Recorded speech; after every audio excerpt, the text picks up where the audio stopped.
I always thought I had time. Not in an abstract way. I didn't feel immortal or careless. I just believed that life moved in chapters, and that the important ones would announce themselves clearly. I thought there would be a moment when something inside me would say, now. This is when it begins. So I waited.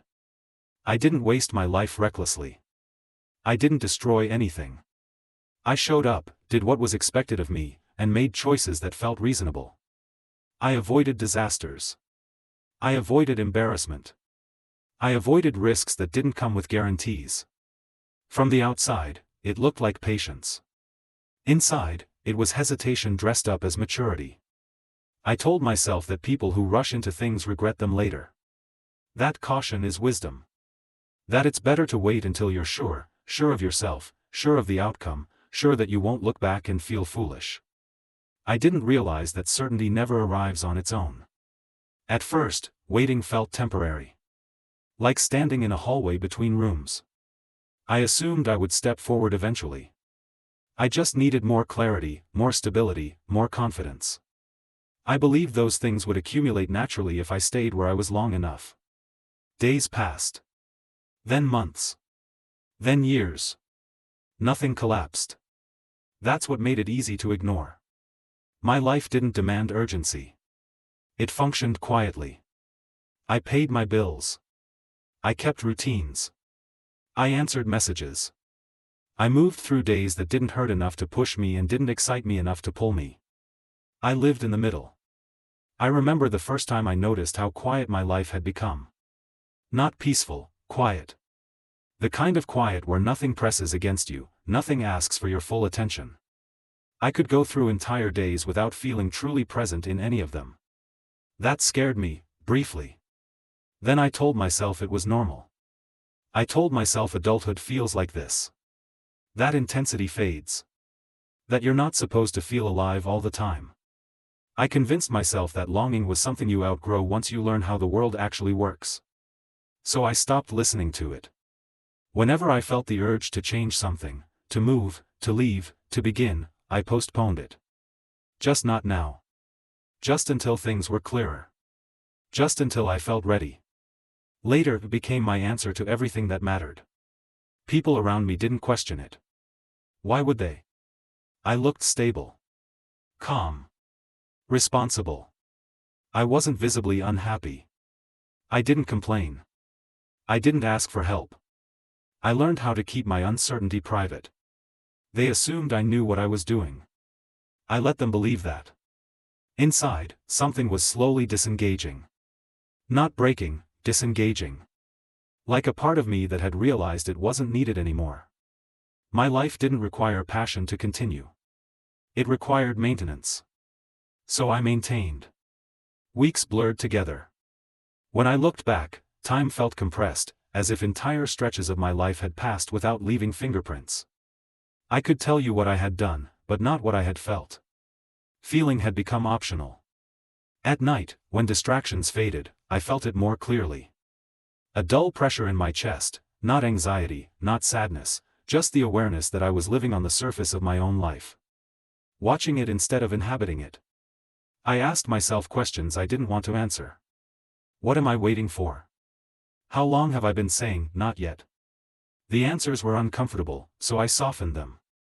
I told myself I was still young enough. Still early enough. Still in time. I didn't notice when those phrases stopped being true and started being soothing. The moment that finally unsettled me didn't come with panic. It came quietly, in the middle of an ordinary day. I realized that nothing in my life felt urgent anymore, not because everything was right, but because I had trained myself to avoid urgency. Nothing was pulling me forward. That's when the fear changed shape. I wasn't afraid of failing. I was afraid of never beginning. I saw how easy it would be to keep living this way. How smoothly my life could continue without ever demanding a decision from me. I could survive indefinitely inside this quiet, manageable version of existence. And suddenly, that felt terrifying. I understood something I had been avoiding for years: time doesn't ask for permission.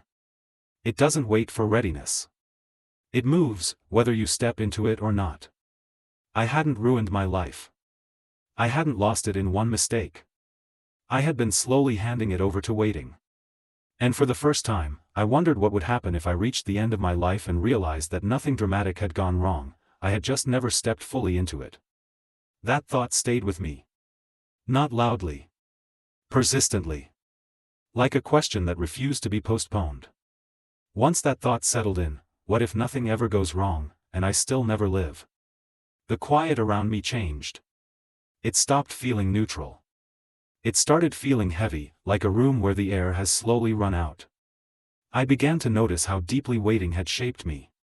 How instinctively I delayed anything that might demand courage. I didn't reject opportunities outright, I postponed them politely. I didn't say no to life. I said, not yet, so many times that life eventually stopped asking. Waiting had taught me how to appear calm while feeling hollow. My days were efficient. That's what disturbed me most. I could complete them on autopilot. Wake up, move through obligations, return home, repeat. Nothing in that cycle required my presence, only my compliance. I could be tired, distracted, emotionally absent, and everything would still function. That should have felt like stability. It felt like erasure. My body started reacting in ways I could no longer ignore. Sleep stopped restoring me. I woke up already exhausted, as if I had spent the night bracing myself against the day ahead. Ordinary moments carried a weight I couldn't explain, sitting in traffic, answering messages, listening to conversations that felt rehearsed. I told myself it was stress. Everyone is stressed. But stress comes from doing too much. What I felt came from not moving at all. I realized how often I had mistaken restraint for wisdom. How easily I had convinced myself that avoiding risk was the same as being intelligent. Every time I chose comfort over uncertainty, I told myself I was being responsible. But responsibility without direction becomes a cage. Late at night, I replayed memories with a strange kind of grief. Not nostalgia, grief. I mourned moments that could have mattered if I had been braver. Conversations I kept superficial. Decisions I softened until they disappeared.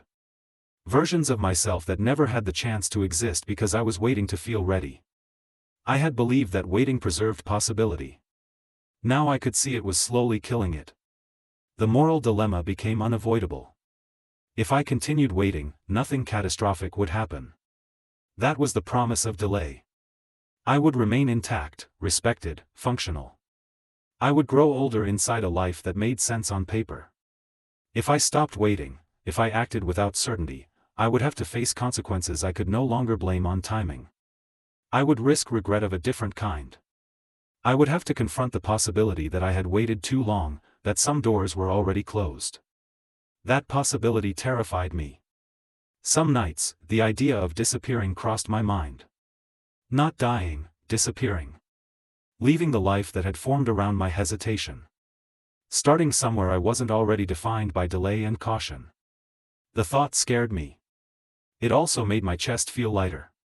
That contradiction stayed with me. I couldn't unfeel it. I couldn't unsee what waiting was doing to me. Delay had stopped being a pause. It had become my identity. I tried to talk myself back into patience. I reminded myself how dangerous impulsive decisions can be. How many people regret acting too quickly. How stability is something you protect, not gamble with. Those arguments had always worked before. Now they sounded like excuses. Then came a moment so ordinary it almost slipped past me. Someone asked me, casually, without judgment, "Are you happy right now?" I opened my mouth to answer automatically. To say something neutral. Something safe. Something that would end the conversation. Instead, I froze. In that silence, something became painfully clear: I didn't know. Not because the answer was complicated, but because I had stopped asking myself the question years ago. I had replaced happiness with manageability. Meaning with safety. Desire with delay. That realization hurt more than any obvious failure ever could have. I understood then that my life wasn't wrong. It wasn't broken. It wasn't tragic. It was unfinished. And the longer I waited, the more unfinished it became. For the first time, waiting felt like an active choice instead of a temporary state. And once you see that, neutrality disappears.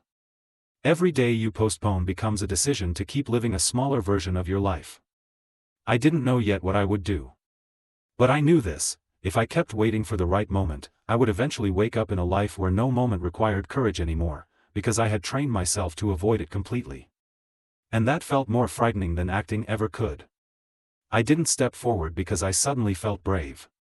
I stepped forward because I finally understood that waiting was no longer neutral, it was choosing a life that required less and less of me. There was no dramatic turning point. No announcement. No moment where everything aligned and felt safe. The decision came quietly, almost reluctantly, like a truth I could no longer keep avoiding. I acted knowing it might be too late for some things. That was the hardest part to accept. For years, I believed that waiting protected me from regret. That acting too late was worse than not acting at all. I didn't realize that delay creates its own kind of regret, one that grows silently, without resistance, until it becomes part of who you are. When I finally moved, fear didn't disappear. It followed me closely. It told me I had missed my window. That whatever I tried now would only remind me of what I hadn't done earlier. That I would spend the rest of my life wondering how different things could have been if I had acted sooner. Some days, that fear felt convincing. But something else changed the moment I stopped waiting. Time stopped slipping past me unnoticed. Days became heavier, not because they were worse, but because they demanded my presence. I could feel the consequences of my actions immediately. Even mistakes felt real instead of abstract. Even disappointment felt honest. I was no longer living in hypotheticals. I grieved what I had lost. That grief didn't fade once I began moving. I mourned the years spent postponing myself, the chances softened into later, until they vanished, the versions of my life that will never exist because I waited for certainty that never comes. But I stopped letting that grief decide for me. I learned something painful and freeing at the same time: regret doesn't come from acting late. It comes from never acting at all. From confusing patience with fear and caution with wisdom. From believing that waiting preserves possibility when it actually erases it. Acting didn't give me back the past. It gave me back authorship. I was no longer watching my life move forward while standing still inside it. I was participating again, imperfectly, unevenly, without guarantees. Some outcomes disappointed me. Some confirmed my fears. Not everything worked out. But none of it felt empty. That was the difference. I stopped measuring my life by how safe it looked and started noticing how alive it felt. Even uncertainty carried meaning now, because it was tied to choices I had made instead of days I had endured. I understood something I wish I had learned earlier: time doesn't punish you for waiting, it simply keeps going without you. It doesn't warn you when later turns into never. It doesn't announce when hesitation becomes habit. It just moves. If you're listening to this and telling yourself you're still waiting for the right moment, ask yourself, honestly, how long you've been saying that. Ask yourself whether waiting is still protecting you, or quietly replacing your life with something smaller and easier to manage. Because one day, without collapse or catastrophe, you may realize that nothing dramatic ever went wrong, and you still never arrived anywhere. I thought I had time.